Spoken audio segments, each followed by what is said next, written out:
तर विषय असा होता की त्याने ऊद पेटवलं होतं, म्हणजे काय तर ते उदासारखं नसतं ते पेटवलं होतं.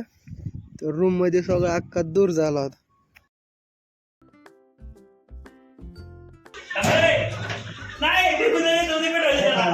आरकावर पेटवतो. तर भावांनो, welcome to my new blog. तर राधे राधे. आजचा स्वयंपाक आपल्याकडे होता. तर मी चपाती भाजत होतो, एक जण लाटून देत होता आणि एक जण किचनवर बसला होता. मग माझं काम केलं. मी चपाती लाटली, बोबे तळल्या. तर आज बऱ्याच दिवसात घरी न चपात्या बनवता आम्ही रूमवर चपात्या बनवतोय.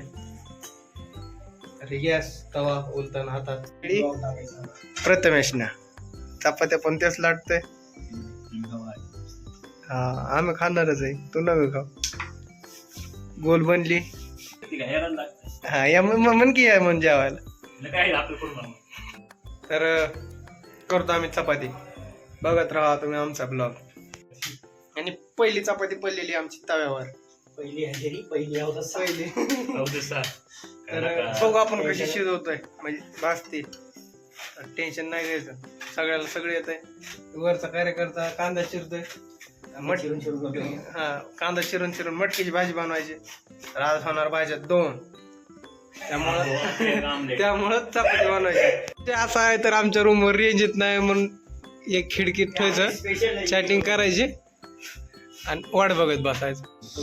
तर बघा, आमची पहिली चपाती शिजलेली, अशी शिजवली, दुसरी टाकलेली, तिसरी लाटतोय. हा, आता बघू कसा होतं स्वयंपाक.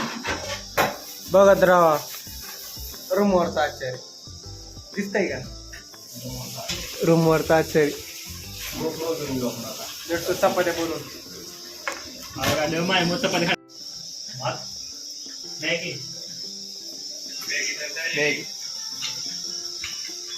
हॅलो, वरी ब्लॉग बघत बसलाय.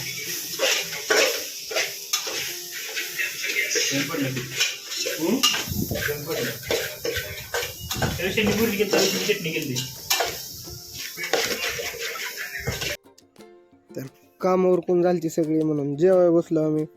तर 2 भाज्या आणि चपाती हे असं बनवलं होतं आम्ही रूमवर. मटकीची भाजी शिजली होती. मग काय, ज्याने कोणी आणि ब्लॉग बघितला नसेल त्याने आत्ता जाऊन बघा. पहिलं जाऊन आपल्या चॅनलला सबस्क्राईब करा आणि सगळ्यांना शेअर करा. तर भेटू भावांनो नेक्स्ट ब्लॉगमध्ये.